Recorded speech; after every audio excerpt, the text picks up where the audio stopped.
Hello, everyone, and welcome to the Voices of the Met, powered by the Met Baby Shop. I'm your host, Imani, and today y'all are in for a special treat.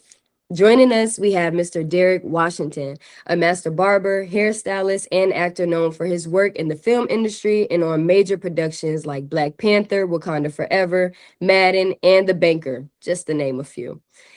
With a reputation for working with top talent and bringing characters to life through hair design, Mr. Derrick blends creativity with cultural impact. He is also the creator of Hair Patties, a global product that reflects his innovative approach to hairstyling and commitment to pushing the industry forward. It's a pleasure having you here, Mr. Washington. How you doing today? I'm doing pretty good. How about yourself, man? I'm good. Grateful to I'm be here. excited. Grateful, and thankful. So we're here and seeing the building. Met baby. Hey, shout out to 803, man. 803, met baby, met baby. Yes. So, of course, before diving into all the great things that you're doing in life right now, let's take it back to Colombia. What was it like growing up for you? Just in general, what was it like growing up for you in Colombia? Man, it was it was a family oriented thing. That old saying, yeah, your neighbor can beat you, your neighbor down the street can beat you. The community raised you. So Yeah. that's how it was. It was a conglomerate of low income families put together, and they did the best they could, and we came out some good kids, and we went through a great program, which some people would say, it's not the best, but going to Gibbs Middle Schools, going first of all, starting off at Higher Park and Okay. Alcon Elementary, Okay. Higher Park Elementary to Gibbs Middle School to Eau Claire High School, baby. So I'm an Okay. official Met baby. It's a blessing growing up in the era I grew up in. It was a blessing to grow up with the people around me because it made me to the person and the man I am today. So it's a blessing. Yeah. I love that answer. And kind of just piggybacking off of the end of that statement, just saying that how Colombia and the way that you were raised and the era that you grew up in, the area you grew up in. Can you tell us a little bit about that? Like just talking about who you are, your mindset when you're walking into these rooms that you probably didn't even think of for real as a kid or didn't No, see around you. Like how does no. being from the Met, being raised by the community, that the village, how does that walk with you every day? So it's this thing at Eau Claire High School that see. I played for Coach Glimp. I Okay. played for the Okay. legendary Coach Glimp. Eau Okay. Claire High School, the original rock pick. I am the original rock pick, Oh, not that's the new hot. one they have. That's right. That's hot. And The you know I'm one a hooper, man. So I'm like, oh, the oh, y'all was original. That's nasty. right. That's right. That rock pick sign on the back of the goal right there. Yeah. That was us. The hot gym, the sweaty days, the sweaty nights, the sweaty Tuesdays and Fridays, going to Brown's Fish Market to get that fish before you go to the game. Dr. Taya getting some Micah Nights, all that, baby. Man. But it's this thing called pride, poise, and dedication that I learned at Eau Hmm. Claire High School, and those three things carried me in every room I ever been in the film industry, amongst all the top celebrities, amongst all the people that a lot of people would admire, that growing up watching, seeing on television or business this or business that, like being in those rooms and having that pride, poise, and dedication, it allows me to let my light shine, be Hmm. who I am, do it at a high level because you got to think about it. Playing for Oakland High School basketball, that's a high level. You Yeah. got to show up, Hmm. and if you was on that team, you could do something good. I Hmm. promise you that. So Hmm. I take that and apply it to every room I ever been in, and it's been a blessing. And I keep my pride, and I keep my poise, and I keep my dedication, my pride in, and I take pride in what I do, and do it at a high level, and I'm very serious about it. Poise, as in keeping myself of who I am and what I'm about, and my dedication is keep going even when the times are rough or hard or the mountains are high and the valleys are low. You just keep going. You know what I mean? So that's what I learned. Just the respect of yes, sir. No No, Mm-hmm. no, ma'am. Yes, ma'am. Those things carried me with that pride, poise, and dedication through my life. And I appreciate coming from Colombia and growing up there, having those things and applying them to life skills. You Right. know? Yeah, man, that was dope. I hope y'all had y'all notes out, man. Yeah. Pride, poise, and dedication. That's Dedication, a man. cheat Come code right on. there, That's a man. That's cheat code to dope. life, man. And Mm-hmm. what's so funny, let me tell you, a lot of my brothers, a lot of my alumni brothers who I played with at Eau Claire, we all keep that to this day. I mean, to this day, we still talk about it and we keep that with us. That's why a lot of us have left and become successful and doing great things in life. Not just as, celebrities or businessmen, family. Yeah, You know what I mean? Family and yeah, loyalty and family. You know what I mean? So that's yeah. that's big. Yeah. Nah, that's dope. That's dope. And I'm big on, sports in general, just Yeah. because it just Yeah. teach you things that is life lessons. Like it's That's learning right. how to win even in your losses, how to be able to pick Woo. up Come on. and keep going, how to Come what on. it takes to be consistent, like how to Come hit on. that shot is more than just what you present, and it's the That's background right. work that it takes. So That's right. that's dope, and I love that you mentioned that. Right. So kind of keeping that momentum, I kind of want to move into what your first big like opportunity looked like how you even got into the room of like film industry and like doing those things. What did that look like for you? Like what was that journey? Because I know you moved out here to Atlanta, and I don't know if you still out here. You still out here in ATL? Yes, I am. I've been here 11 years. Okay. I've been Okay. here 11 years. I've left Colombia in 2015 after my brother passed away. He I'm passed away sorry for your unfortunately. loss. Thank you. And I wanted to I wanted to my mentor told me back home in Columbia, South Carolina, my mentor at MJ's Barber Salon, one of my mentors, his name is Maurice Jones, a good brother of mine, a mentor of mine in Columbia within the barbering profession. He told me, man, you have you exhausted all your possibilities in what you do as a professional master barber? And when he asked me that, I told him, no, I haven't. I haven't exhausted all my possibilities. And when he said that to me, I took a long think and a long pause, and I thought about I need to do that.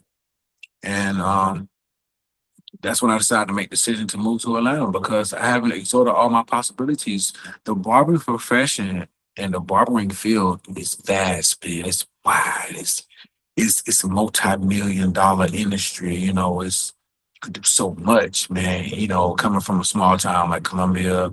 Well, Columbia not really small. It's the city of all the small stuff around us. But what I'm saying is it's Mm, small compared to New York, Atlanta, California, places like that, and I wanted to expand my horizons and I did so, man. I expanded and moving here to Atlanta was hard. It wasn't easy, man. I left two kids back home. I left family. I left all the clientele that I worked hard to build. And I started all over again from the bottom. You know what I'm saying? I did free work. I gave out free work when I've been in the business so long at this point. mhm, Gave out free work just to get people in my chair, just to get people to notice who I am as a master barber. Then once I did that, um, God started opening up doors for me, man. I started going to events that you are able to network with them people in the film industry. okay. Um, but these events came with a price. These events cost money. It wasn't easy to get in the building to network with the people who do what you trying to do or you even have a thought of doing. So when I would hear these commercials and these little promos of, how to take your career from behind a chair as a master barber or a stylist until Mhm, onto set and film, I jumped to the chance to network with these people. But like I said, it came at a cost. mhm, So at that time, I wasn't making a whole lot of money, man. I was just trying to get a place to stay. I was still building myself up, but I was sacrificing my bills, sacrificing my light bill. I was paying rent in an apartment in the Bluff. I don't know. Many people may not know what, yeah. what the Bluff is, but it's a notorious. gangster place here in Atlanta, Yeah, Georgia. it If is. you ever seen the movie Snow on the Bluff, that'll tell you. So people, go watch Snow on the Bluff. Snow on the Bluff, y'all. Curtis Snow. It's an original movie. It came out on DVD back in the day. Go Google it. It's on YouTube. That's where I lived when I first moved here. And I sacrificed my light bill. The guy who my landlord, I would call him, hey, can I pay you on the 15th? Can I to go to these meetings, to go network with these people because it costs to get in a building. And that's what I Mhm. did. I did that. And it networking and just conversating, being in the rooms, letting my light show, Mhm. my talent, my attitude. And once they saw my skill set, it was over with. You know, Mhm. yeah. And my first movie was The Banker. That was my first movie I did with Samuel L. Jackson, Nia Long, and Anthony Mackie. Can you Like imagine that's that? such a Yep. heavy, like that's heavy, yo. Like Yep. what? My Like first movie, man, I walk in the trailer, I see Sam Jackson. I'm talking about Nia Long, somebody I admired since I was young, and yeah. Sam Jackson, an icon, and Anthony Mackie, a star, but taking his talents to the next levels. And it was just amazing. I was so nervous. I was so nervous. And it was a time period movie from the 50s to the 70s. And I had to Mm, do hair in that period. So I had to learn fast. mm, I had to do research. And being on set is more than just cut hair. mhm, It's the ability to turn people into characters. mm, That's what it. Can you do that? Anybody can line you up, fade you up, make you look nice, mhm, but do something to you to make you look good on camera. But can you create the look that specifically tells a story for mhm. that movie and that time frame, that time period? So yeah, man, it was a beautiful thing, man. It's a beautiful thing. Man, that's dope. That is so dope. Yeah. Um, and I kind of want to just touch on something because I don't know if you know this, but I have my own podcast. Okay. And I just dropped the episode on Sunday and it was talking about, investing into yourself, investing into those dreams, Yeah. and I hear that so much in your story where you're like, look, like I took a chance. It wasn't easy to come to Atlanta. Yes. I'm out here in Yes. Atlanta with you. I'm out here in Atlanta Yes. with you. So, it's not easy to go off and start over and try something Yes. new, but you just Yes. bet on yourself. You invested in yourself. That's And I right. just think that this is just a prime example of like you can do that at any time, at any age, doing whatever. Like, Listen, but people call me crazy. They call me crazy. They I'm talk. knowing. They talked about me. My name was dirty in the streets, but I just stayed.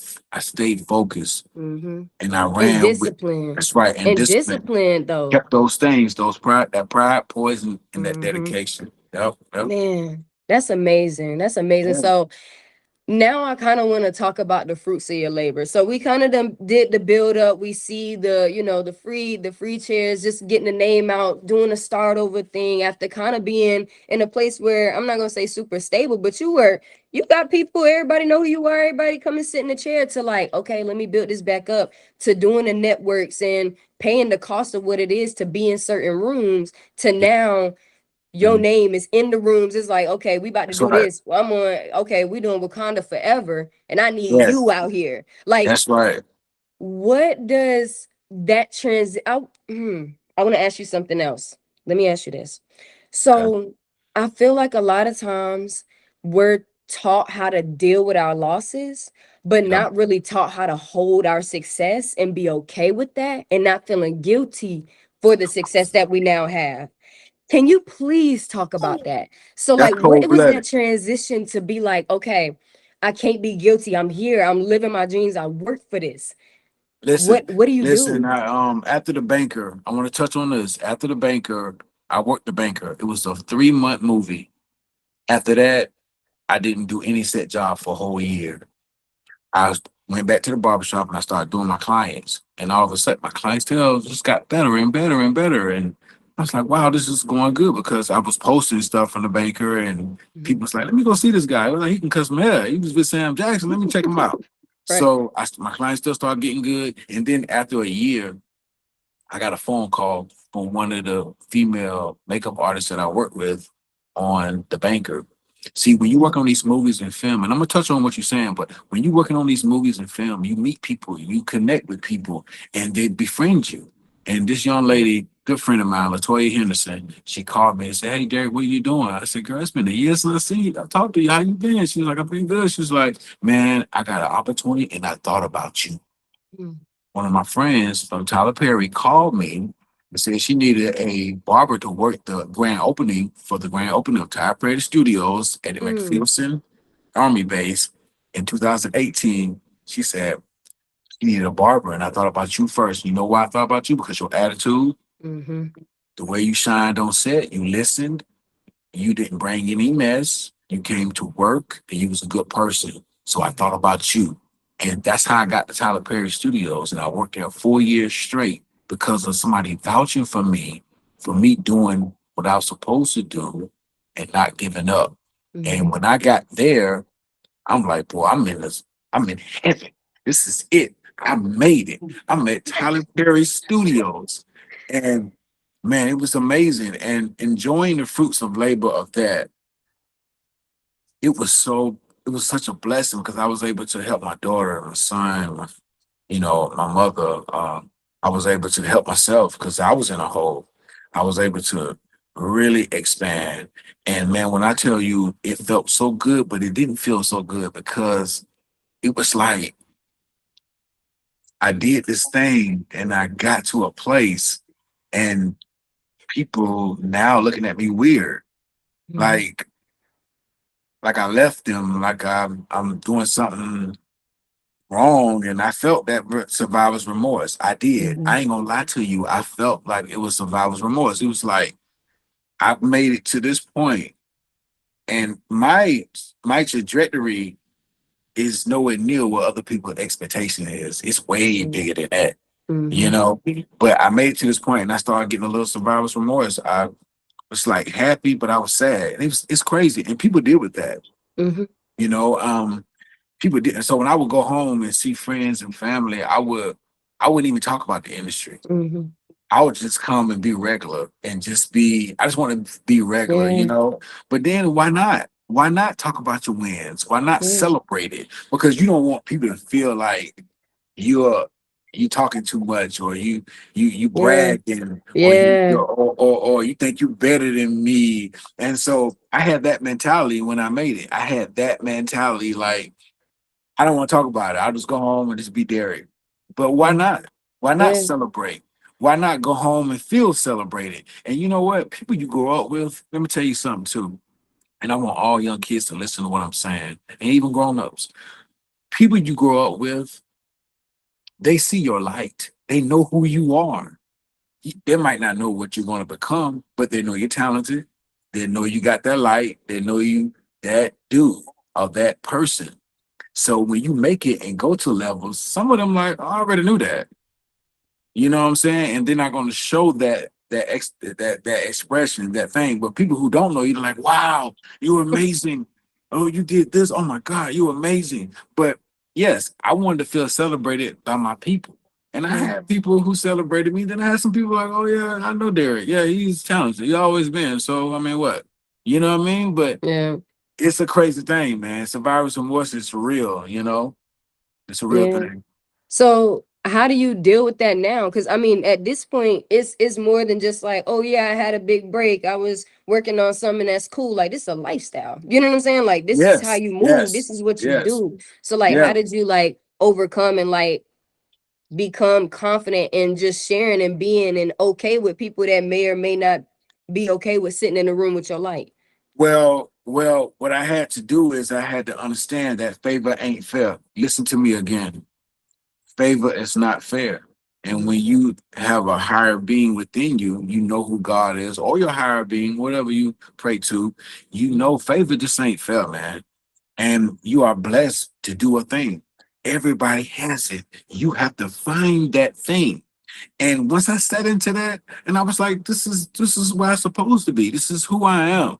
This is what all my life lessons as a young man in Columbia, South Carolina, Eau Claire High School, to growing up with all my friends, man, this is what it has come to. And once I realized that, and I just sat in it, and I realized I'm that dude. I love what I do. I do it at a high level. And when I tell people what I do, it's like NBA and NFL. You can get cut the next day. Real. So come with that work. So Mm-hmm. that's what I do. I come with that work, and I'm good at it. And I'm one of the best at it in Atlanta, Georgia, and in the world. Straight up. And I own it, and I pat myself on the shoulder. You know what I'm saying? And it's not nothing conceited. It's not nothing being Nothing. overconfident. That's just what it is. Mm-hmm. Period. I literally love you. Oh my gosh. I love, bro, I love the That's energy. Like I just, right. oh, Yeah, yes. man. It's Yes. infectious, and that's how you have to Yes. be. And when you walk in rooms, that thing feed off into the room, and It people be do. like, "Who is that guy? Cause they Who is just he?" feel the That's aura, the right. energy, like That's because right. you know who you are and you That's right. believe and trust and invest in you and That's trusting right. in you, trusting in the God within you. Like Right. it's bleeding off of you, bro. Like, And I'm one of the coolest people you can meet, one of the friendliest people. I will bust your ass on any level, on anything that I do. straight up. I mean, at Period. the end of the day, man, you a hooper. Yeah, I competitive. We mean, always been competitive. like, like I already know that. Like, no way. Because if you love it, like that's what I Yeah, mean. Like sportsman, that it'll tell you like if you love it, even in ups and downs. that's You know what right. I'm saying? Even when That's you right. don't, even when it's 20 seconds left, you down by 3, you That's gonna right. pout That's right. or you gonna make a play. You know what I'm You're gonna saying? make And a it's play. like that Hey, mentality that is like that's it right. feed. That's dope. Okay, That's let me move on right. because we'll be okay. Yeah, talk. So I do want to switch gears a little bit and just flow into the hair patties. So Okay. like how did you come up with that idea and like how did that kind of just skyrocket into something that is now you like that you in your brand and whatnot? So like how is that Well, working? it started on Black Panther. It Okay. started there. I was with some great mentors, man. My brother Victor Paz, my brother Jason Simmons, Camille Friend, and Maurice Beeman. They're all awesome people, and they taught me so much. My wife, she is a creator herself.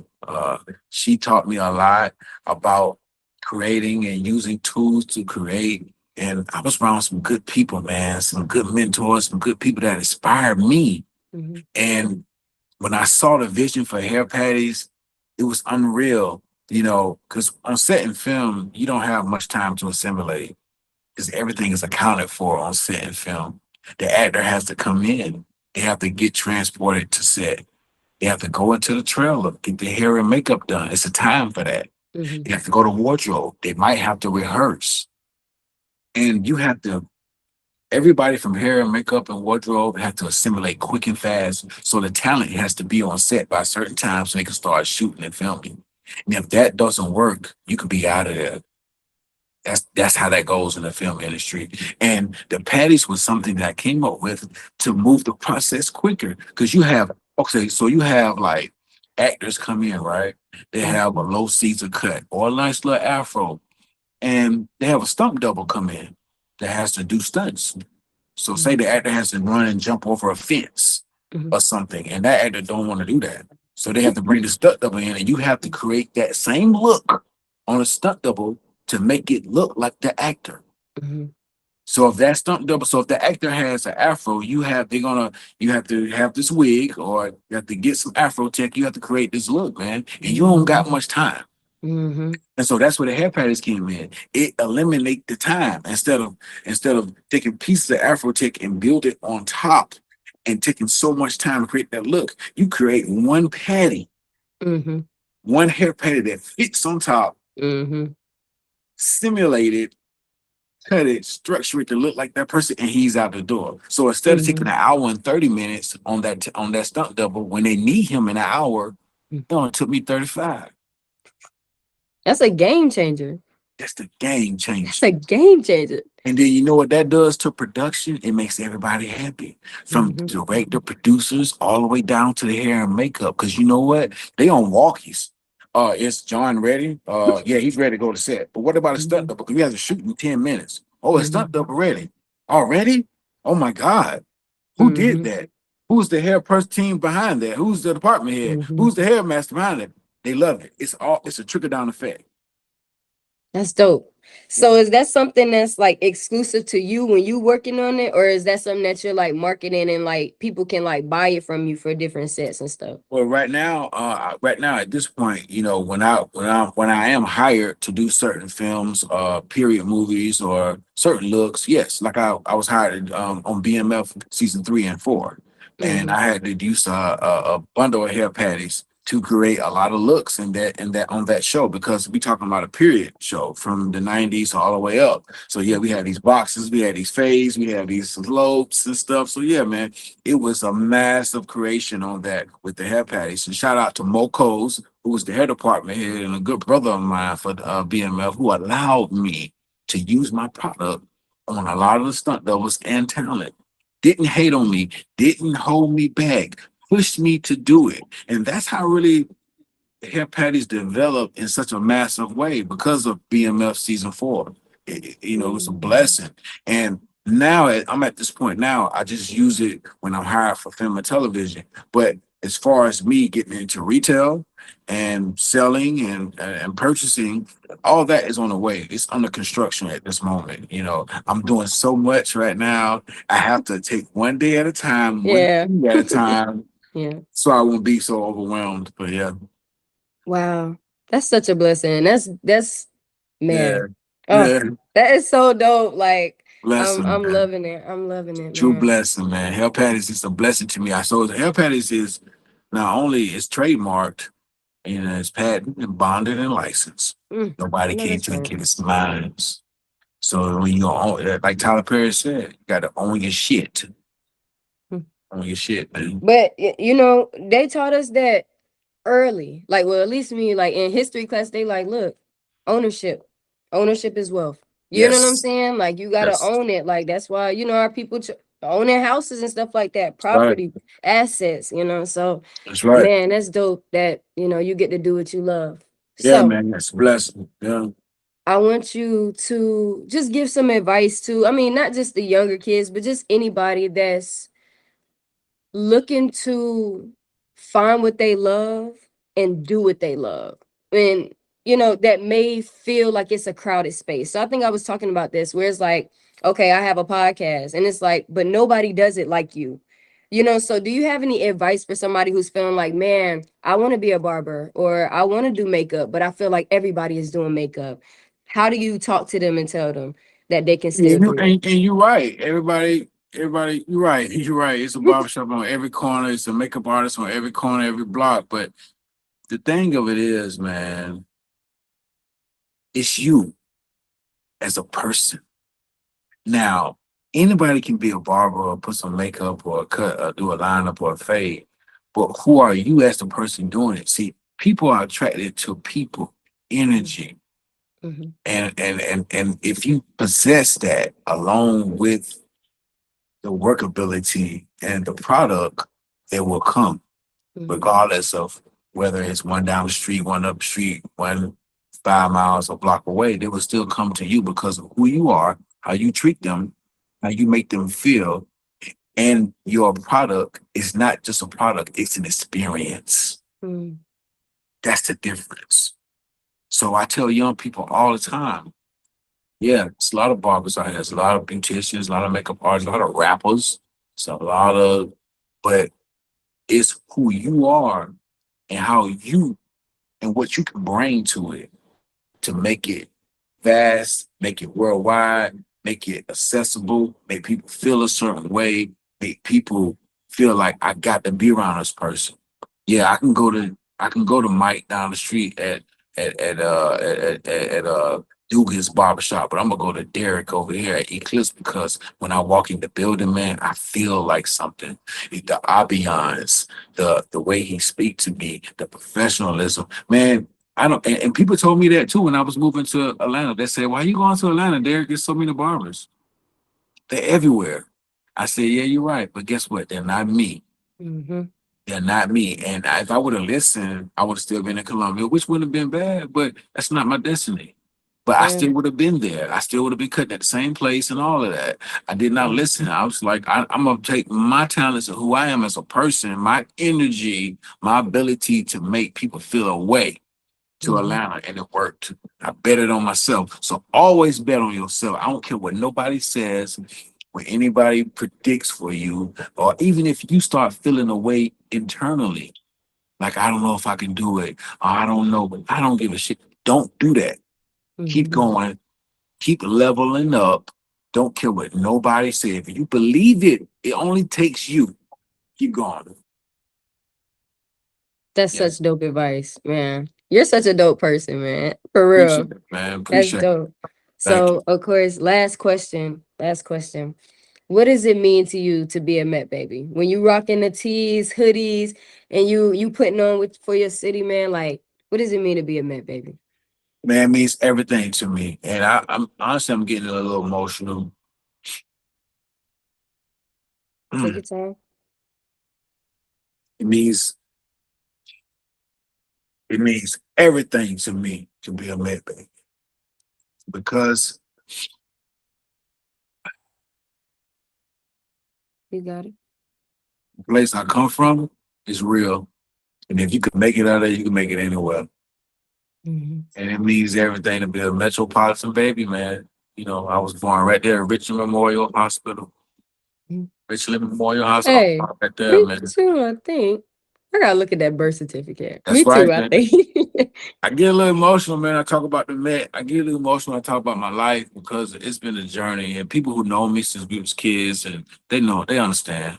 They know the feeling, and it means so much. And I take that pride everywhere I go. People are like, "Where you from?" I'm from Columbia, South Carolina. What, Columbia? Like, Mm-hmm. yes. And Mm-hmm. I wear my Eau Claire stuff around here in Atlanta with pride. You hear me? Mm-hmm. For sure. And I'm gonna tell you a funny story. Just changed subject real second for a quick second. Me and my wife was out, and I had on my Eau Claire sweater, Mm. and I talk to her about Eau Claire all the time. I would drag her ears about it, and she gets sick of me. And we was out, and a guy ran up on me. He said, "Boy, you went to Eau Claire? That's an Eau Claire sweater." I was like, "Yeah." He said, "My boy, y'all want everything, man. I used to follow y'all to tournaments, beach ball class, man. Eau Claire." And my wife looking at me like, "I can't Right. believe this." I'm like, "I Right. told you what it is. You worldwide, baby. I can't go nowhere. That's somebody knowing about them Sharon Rocks, boy." So, it means everything being born there. I had to leave there to grow, but that's okay because life is about Mm-hmm. growing. You Mm-hmm. can't stay in one place all your life because you're gonna keep getting the same thing. And Mm-hmm. you don't want that. But if you want that, that's just for you, but not for me. So make your choices, make them right. So I appreciate that, Mr. Washington. Man, you're dope. thank you, Like I man. told y'all, Appreciate man, y'all are in for a treat today. it. So That's I right. hope y'all had y'all notepad out, okay? But Listen, I want to say one more thing before we go. Before you mm-hmm, finish, I want to say one more thing. So, for sure. I started my acting journey over the summer of last year. I got Okay. cast in a movie called Madden. It's a biopic about John Madden's life, the years he coached for the Raiders and the years he commentated in the video game. And I'm a diehard Raider fan. I'm to the blood and bone of me. And I am in that movie. It's coming out November, Thanksgiving. November, So Thanksgiving. that's right. So look for me to be on the TV screen as you eat your Thanksgiving dinner with your family, and you're just chilling, watching football. The movie is on Prime TV, November, Thanksgiving. Watch that movie. Your boy from South Carolina, Columbia, Eau Claire High School is on the big screen in a big budget film with Kristen Bell and Nicolas Cage. Woo, What about that? woo. You are Holla! so fire. That's a huge. So that's That's big. huge, yo. Big. So That's look forward to that. huge. That's coming. So get ready to get your stomach full with that fried turkey, that baked turkey,